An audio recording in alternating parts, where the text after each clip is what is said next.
Shalom, saudara-saudara yang dikasihi oleh Tuhan kita Yesus Kristus. Marilah kita membaca Alkitab kita di dalam Perjanjian Baru, Kitab Galatia, pasalnya yang kedua, ayatnya yang ke-15 sampai dengan ayat yang ke-21. Lembaga Alkitab Indonesia memberikan judul yang terutama juga untuk orang Kristen keturunan Yahudi. Menurut kelahiran kami adalah orang Yahudi dan bukan orang berdosa dari bangsa-bangsa lain. Kamu tahu bahwa tidak seorang pun yang dibenarkan oleh karena melakukan hukum Taurat, tetapi hanya oleh karena iman dalam Kristus Yesus. Sebab itu kami pun telah percaya kepada Kristus Yesus, supaya kami dibenarkan oleh karena iman dalam Kristus dan bukan oleh karena melakukan hukum Taurat. Sebab tidak ada seorang pun yang dibenarkan oleh karena melakukan hukum Taurat. Tetapi jika kami sendiri sementara kami berusaha untuk dibenarkan dalam Kristus, ternyata adalah orang berdosa, apakah hal itu berarti bahwa Kristus adalah pelayan dosa? Sekali-kali tidak. Karena jikalau aku membangun kembali apa yang telah kurombak, aku menyatakan diriku sebagai pelanggar hukum Taurat. Sebab aku telah mati oleh hukum Taurat untuk hukum Taurat, supaya aku hidup untuk Allah. Aku telah disalibkan dengan Kristus. Namun aku hidup. Tetapi bukan lagi aku sendiri yang hidup, melainkan Kristus yang hidup di dalam aku. Dan hidupku yang kuhidupi sekarang di dalam daging adalah hidup oleh iman dalam Anak Allah yang telah mengasihi aku dan menyerahkan dirinya untuk aku. Aku tidak menolak kasih karunia Allah. Sebab sekiranya ada kebenaran oleh hukum Taurat, maka sia-sialah kematian Kristus. Saudara yang dikasihi oleh Tuhan kita Yesus Kristus, seorang guru sekolah minggu sedang mengajar dan tema pelajaran hari itu adalah tentang keselamatan hanya oleh kasih karunia. Saudara, guru ini berusaha menjelaskan tema yang dapat dikatakan cukup sukar untuk dipahami oleh pikiran anak. Nah, supaya goalnya dapat sampai pada mereka, mari saudara kita simak bagaimana cara guru itu menjelaskan tentang keselamatan hanya oleh kasih karunia. Guru itu bertanya begini saudara, adik-adik, apakah enci dapat masuk surga bila enci rajin ke gereja? Saudara, sontak seorang anak menjawab, tidak enci.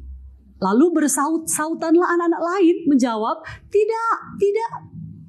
Oke, kata guru mereka. Nah, sekarang bagaimana kalau enci menjual rumah enci dan menyumbangkan uang hasil penjualannya sebagai persembahan di gereja? Apakah enci dapat masuk surga? Saudara, anak pertama tadi kembali dengan cepat merespon, tidak enci, bukan karena itu. Guru berkata, oh ya, mengapa tidak boleh? Anak itu melanjutkan, enci, orang yang masuk surga itu karena Tuhan Yesus yang membukakan pintu surga untuknya. Wow, saudara, bukankah diskusi sederhana antara guru dan anak-anak sekolah minggu ini terkandung makna yang mendalam yang memberi pesan sangat penting bahwa soal keselamatan dan hidup kekalnya seseorang tidaklah bergantung pada perbuatan manusia sebaik apapun yang dapat dilakukannya. Sebagaimana anak itu berkata, enci, orang akan masuk sorga jika Tuhan Yesuslah yang membukakan pintu sorga untuknya. Saudara, keselamatan memang hanya diperoleh karena iman kepada Kristus. Atau hidup manusia diselamatkan, dibenarkan oleh iman. Nah, pokok penting inilah saudara, yang diajarkan Allah melalui Rasul Paulus kepada jemaat di Galatia, oleh karena di sana telah terjadi persoalan utama yang mencakup pertanyaan, apakah beriman kepada Yesus Kristus merupakan syarat satu-satunya supaya seorang dapat selamat? Ataukah taat pada aturan hukum Taurat agar orang dapat diselamatkan? Saudara, Paulus telah memperoleh informasi bahwa di Galatia ada pengajar-pengajar Yahudi yang telah mengacaukan orang-orang yang baru dimenangkan Paulus menjadi pengikut Kristus. Saudara, mereka yang non-Yahudi itu dibebani dan dipaksakan untuk disunat serta diserahi beban aturan hukum Taurat lainnya, saudara. Dengan alasan apa? Agar mereka memperoleh keselamatan dan diterima sebagai anggota gereja di Galatia. Wah, apakah ini adalah bentuk perlakuan yang baik dari pihak orang Kristen Yahudi terhadap saudara mereka orang-orang Kristen non-Yahudi yang telah menerima Yesus, saudara? Kalau demikian, betapa sombongnya mereka telah bersikap sangat eksklusif dengan menganggap bahwa merekalah yang layak memiliki keselamatan itu. Saudara, tuntutan ini cukup membingungkan.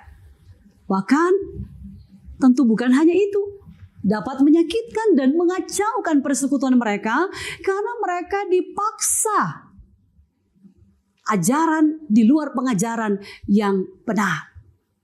Saudara, saya membayangkan ada sebuah suasana kumpulan orang Kristen Galatia ketika mereka rapat sidi jemaat. Di sana ada dua kelompok Kristen, Yahudi dan non-Yahudi. Seorang bapak terlihat berdiri seperti dia salah seorang pengajar Yahudi. Saudara, dia berkata begini, saudara-saudara non-Yahudi, pada dasarnya kalian dan kami itu beda. Sekali lagi beda.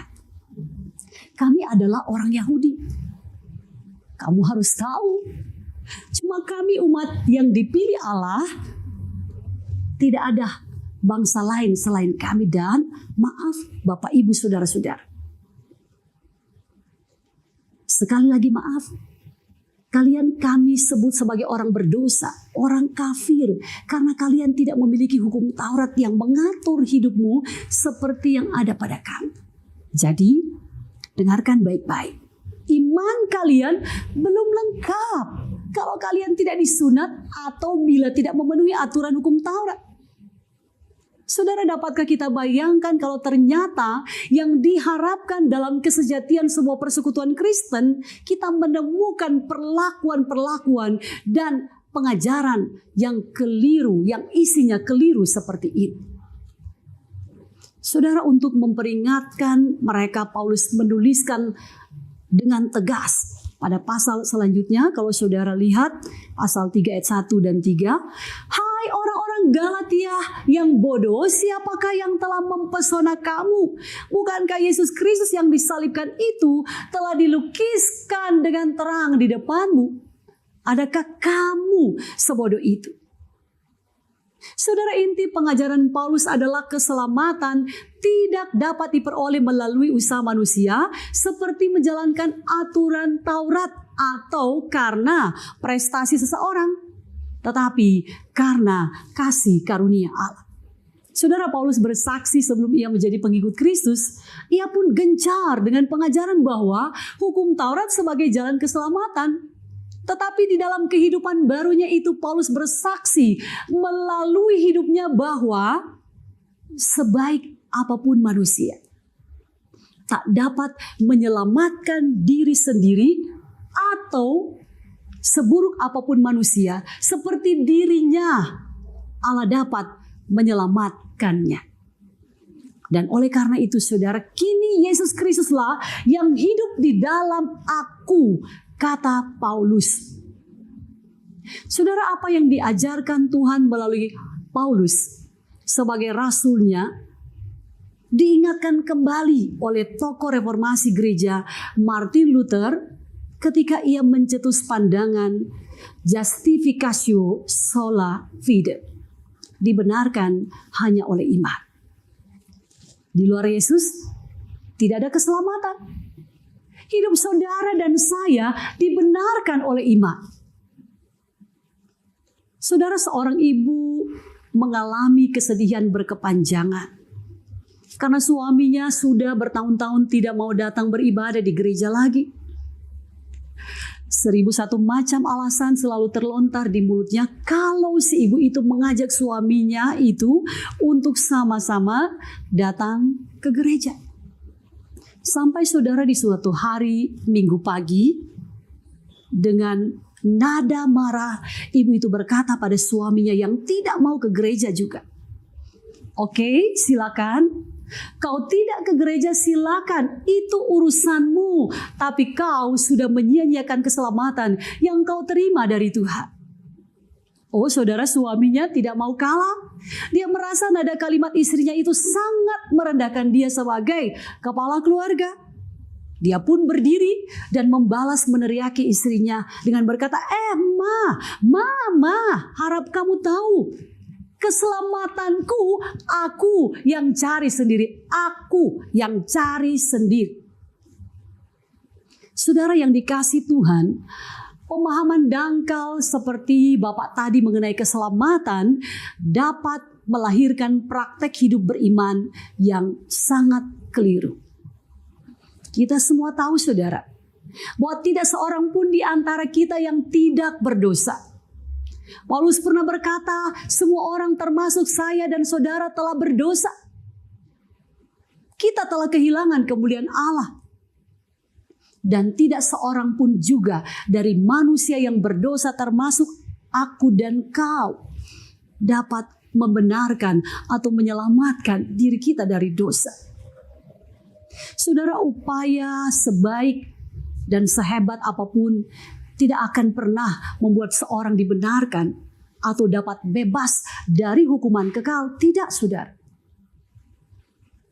Jika saudara menunjukkan hidup yang berdedikasi dan bertanggung jawab, saudara rajin bekerja, saudara rajin melayani, atau bila saudara rajin belajar dan selalu memanfaatkan kesempatan pendidikan dengan sebaik-baiknya demi meningkatkan pengetahuan dan keterampilan sebagai siswa atau mahasiswa, atau juga kalau saudara murah hati memberi persembahan sebagai penghargaan terhadap segala berkat yang Tuhan berikan, dan juga kalau saudara menciptakan jalinan relasi yang baik dengan sesama guna membangun satu komunitas yang harmonis dan penuh kasih, saudara mungkin boleh merasa puas dan bangga dengan segala pencapaianmu. Tapi ingatlah saudara, Tuhan mengajarkan kita saat ini bahwa semua kebaikan yang kita perbuat tidaklah bertujuan untuk meraih kita dari hukuman kekal supaya kita beroleh selamat. Melainkan saudara, motivasi sejatinya adalah sebagai respon kita atau tanggapan kita atas kasih karunia Tuhan dan wujud penghargaan kita terhadap anugerah keselamatan yang telah kita terima melalui iman kepada Yesus Kristus. Sekali lagi saudara, hidup saudara dan saya dibenarkan oleh iman. Saudara, di sepanjang Alkitab Perjanjian Lama, kita menemukan tema tentang kasih karunia Allah pada manusia, dan kasih karunia mencapai puncaknya di dalam Perjanjian Baru ketika Allah Bapa di sorga mengorbankan putra tunggalnya untuk para pendosa atau para penjahat seperti saya dan saudara, agar kau dan aku, kita dapat selamat. Inilah saudara kasih karunia yang kita terima dari dan hanya oleh iman hidup kita ini dibenarkan. Hanya oleh iman. Jika demikian saudara, bukankah kita adalah orang yang paling berbahagia? Karena kita memiliki Tuhan seperti Dia, Allah yang kita imani, Allah Bapa, Anak dan Roh Kudus. Karena hari ini Tuhan kembali memproklamirkan bahwa kita yang berdosa ini, kita yang tidak layak ini, kita yang hina ini menjadi tidak bersalah atas dosa-dosa kita. Oh, terpujilah Tuhan. Sekarang mungkin di antara saudara akan berkata, memang hidupku telah dibenarkan dalam iman. Dosa-dosaku telah dihapuskan Tuhan. Aku telah selamat. Tetapi bagaimana mungkin karena sebaik-baiknya diriku memelihara keselamatan, aku pun dapat jatuh di dalam dosa? Saudara, pertanyaan ini dapat dijawab dengan kisah berikut. Seorang petobat baru datang pada pendetanya dan berkata, "Pak Pendeta, ternyata setelah bertobat saya pun dapat jatuh dalam dosa." Saudara, pendetanya bertanya, "Lalu apakah bedanya pada waktu engkau jatuh dalam dosa sebelum engkau bertobat dan setelah engkau bertobat?" Saudara, petobat baru itu berkata, "Pak Pendeta, pada waktu saya belum bertobat, saya benar-benar menginginkan dosa itu. Ketika saya melakukannya, saya menikmatinya. Saya merasa saya tidak berdosa. Tetapi setelah saya bertobat, saya benar-benar tidak menginginkan dosa itu, tetapi akhirnya aku jatuh juga di dalam dosa." Pak Pendeta, apa yang aku rasa? Aku merasakan aku terlalu hina di hadapan Tuhan. Aku jijik di hadapan Tuhan. Saudara, orang yang telah menerima kasih karunia dan dibenarkan oleh iman, ia tentu tidak akan menyia-nyiakan kasih karunia yang telah diterima, melainkan berusaha berjuang secara terus-menerus melawan dosa hingga akhir hidupnya di dunia ini. Marilah saudara, kita saksikan bagaimana hidup yang dibenarkan oleh iman. Setiap hari, Roh Kudus pasti menolong kita. Amin.